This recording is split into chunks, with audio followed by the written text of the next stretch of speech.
Good morning, friends. Look, it's all decorated. Isn't it beautiful? It's all decorated. See how pretty? I've always wanted a tree that was decorated like beautifully like that instead of like my tree in there, which is still beautiful. My whole house is now decorated, but the tree in there is still beautiful, but it's got it's got all the growing up ornaments and stuff. It's like, there's no theme to it. It's just a crap ton of ornaments on it, and that's all. No ribbon or anything like that.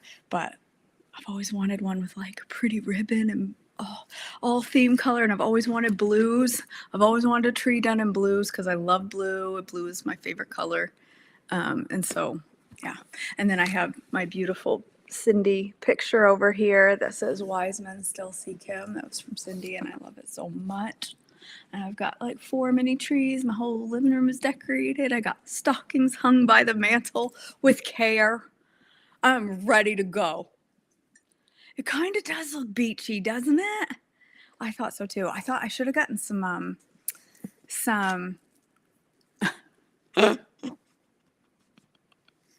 I should have gotten some starfish to put on there. It would have looked really pretty with starfish, but it has owls. I don't know if you can see them or not. There's little owls all over the tree. It's decorated with owls because I love owls. So anyway, this is my attempt at a real attractive Christmas tree. And I'm proud of it. I think I did. I think I done good.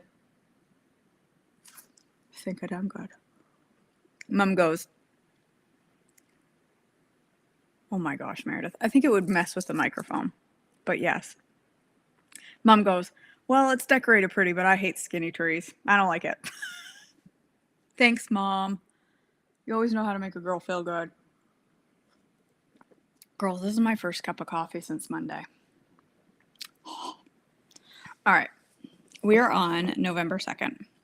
Jesus before the council, Mark 14:53 through 65.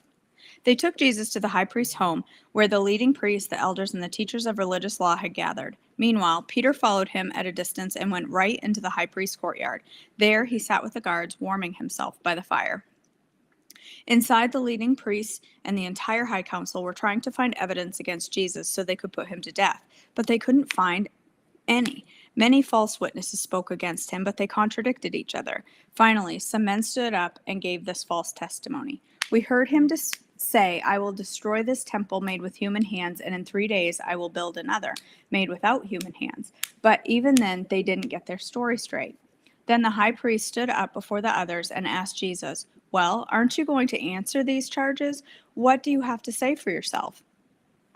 But Jesus was silent and made no reply. Then the high priest asked him, "Are you the Messiah, the Son of the Blessed One?" Jesus said, "I am, and you will see the Son of Man seated in the place of power at God's right hand and coming on the clouds of heaven." Then the high priest tore his clothing to show his horror and said, "Why do you need other witnesses? You have all heard his blasphemy. What is your verdict?" "Guilty," they all cried out. "He deserves to die." Then some of them began to spit at him, and they blindfolded him and beat him with their fists. "Prophesy to us," they jeered, and the guards slapped him as they took him away.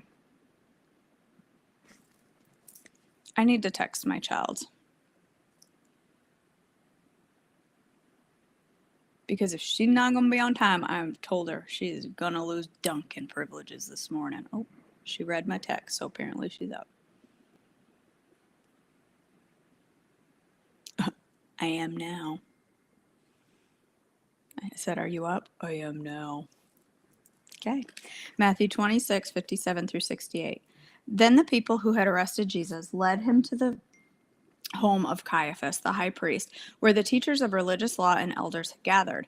Meanwhile, Peter followed him at a distance and came to the high priest's courtyard. He went in and sat with the guards and waited to see how it would all end. Inside, the leading priests and the entire high council were trying to find witnesses who would lie about Jesus so they could put him to death. But even though they found many who agreed to give false witness, they could not use anyone's testimony. Finally, 2 men came forward who declared, "This man said, 'I am able to destroy the temple of God and rebuild it in 3 days.'" Then the high priest stood up and said to Jesus, "Well, aren't you going to answer these charges? What do you have to say for yourself?" But Jesus remained silent. Then the high priest said to him, "I demand, in the name of the living God, tell us if you are the Messiah, the Son of God." Jesus replied, "You have said it, and in the future you will see the Son of Man seated in the place of power at God's right hand, and coming on the clouds of heaven." Then the high priest tore his clothing to show his horror and said, "Blasphemy! Why do we need other witnesses? You have all heard his blasphemy. What is your verdict?" "Guilty," they shouted. "He deserves to die." Then they began to spit in Jesus' face and beat him with their fists, and some slapped him, jeering, "Prophesy to us, you Messiah. Who hit you that time?" Peter denies Jesus, Mark 14:66 through 72. Meanwhile, Peter was in the courtyard below. One of the servant girls who worked for the high priest came by and noticed Peter warming himself at the fire. She looked at him closely and said, You were one of those with Jesus of Nazareth." But Peter denied it. "I don't know what you're talking about," he said, and he went out into the entryway. Just then, a rooster crowed. When the servant girl saw him standing there, she began telling others, "This man is definitely one of them." But Peter denied it again. A little later, some of the other bystanders confronted Peter and said, "You must be one of them, because you are Galilean." Peter swore, "A curse on me if I'm lying. I don't know this man you're talking about." And immediately the rooster crowed the second time. Suddenly, Jesus' words flashed through Peter's mind. "Before the rooster crows twice, you will deny 3 times that you even know me." And he broke down and wept. Matthew 26:69 through 75. Meanwhile, Peter was sitting outside the courtyard. A servant girl came over to him and said to him, "You were one of those with Jesus the Galilean." But Peter denied it in front of anyone. "I don't know what you're talking about," he said. Later, out by the gate, another servant girl noticed him and said to those standing around, "This man was with Jesus of Nazareth." Again, Peter denied it, this time with an oath. "I don't even know the man," he said. A little later, some of the other bystanders came over to Peter and said, "You must be one of them. We can tell by your Galilean accent." Peter swore, "A curse on me if I'm lying. I don't know the man." And immediately the rooster crowed. Suddenly, Jesus' words flashed through Peter's mind. "Before the rooster crows, you will deny 3 times that you even know me." And he went away, weeping bitterly. Luke 22:54 through 62. So they arrested him and led him to the high priest's home, and Peter followed at a distance. The guards lit a fire in the middle of the courtyard and sat around it, and Peter joined them there. A servant girl noticed him in the firelight and began staring at him. Finally, she said, "This man was one of Jesus' followers." But Peter denied it. "Woman," he said, "I don't even know him." After a while, someone else looked at him and said, "You must be one of them." "No, man, I'm not," Peter retorted. About an hour later, someone else insisted, "This must be one of them because he is Galilean too." But Peter said, "Man, I don't know what you're talking about." And immediately, while he was still speaking, the rooster crowed.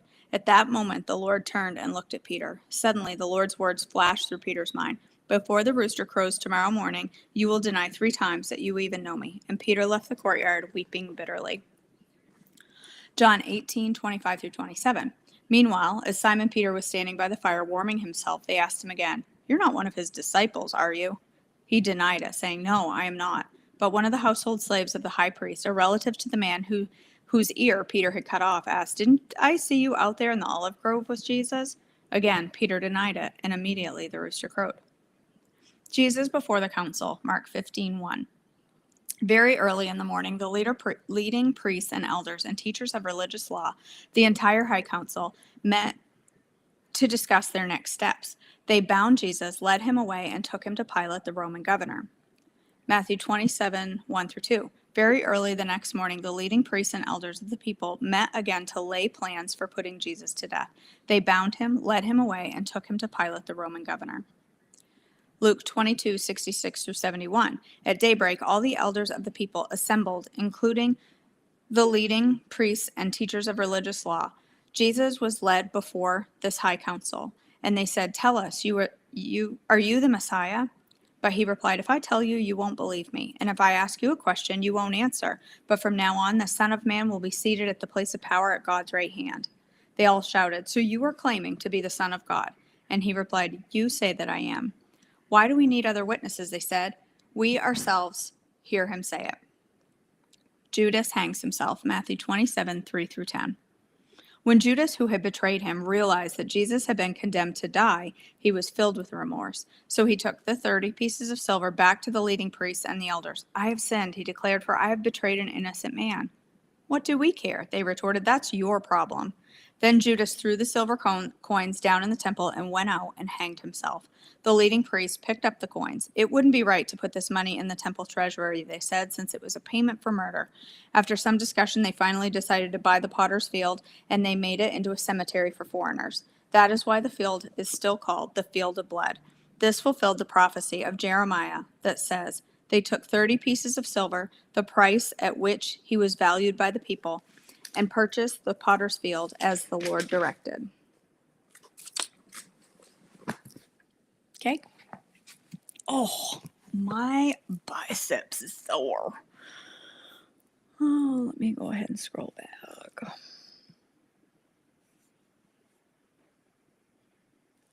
I do too, Shelly. I love Christmas. And I like to put it up early so that I can enjoy it for a long time, because Christmas, there is nothing I love more than sitting and having a glow of lights. Like, I love it. I love it. Pray for my family. Our washing machine broke. Oh, and a repairman was able to fix what seemed to be the problem, but fixing that so it would run at all. Revealed the main gearbox, like the engine, is going out, so we don't know how long it'll keep working. So we had to pay for the repair, but also we'll need a new machine soon. And of course, right before the holidays. We are looking into a secondhand scratch and dent options, hopefully after the new year.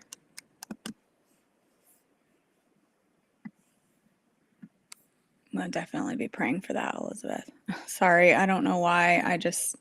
What just happened that it said, check your DM, and there's a cookie there. I'm not sure what you said that made me think, made my computer automatically send you something.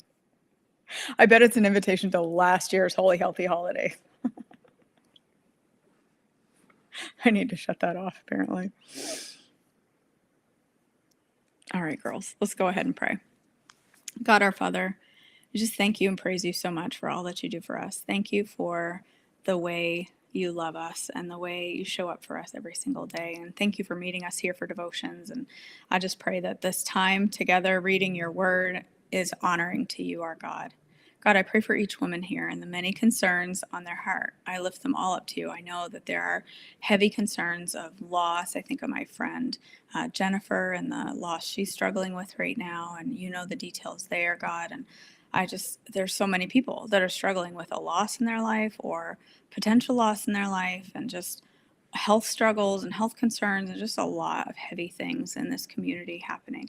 And God, I just ask for your strength and blessing on each and every one. God, we also lift up Elizabeth and her family, and you are our provider, God, and we just ask that you would provide in this situation, to provide a washer for Elizabeth and for her family, provide a way for that to happen, the right finances, or just pray that you would bless this family and provide for them. God, I just thank you again that we can come together before you and bring our prayers and our petitions to you and lay them at the foot of the cross. I pray as we go through this day, help us to continue to make choices that honor you, that help us to strengthen our bodies and heal our bodies to be better servants of your kingdom. In your precious name, amen. All right, girls. Mine sometimes do, Shelly. It totally depends. Like, sometimes I just get into a groove with my Christmas decorations and they just stay up until the end of January. And then sometimes the day after Christmas, I'm like, okay, I'm done. And I get this wild hair and they all have to go. It'll depend. I never know. Sometimes, like, I will plan to keep them up until the end of January, and then all of a sudden it's January 5th and I wake up and I'm like, today the decorations come down. But my husband keeps saying that this tree, that I should leave it up all year and just decorate it according to the season. But I don't know. I don't know if that feels.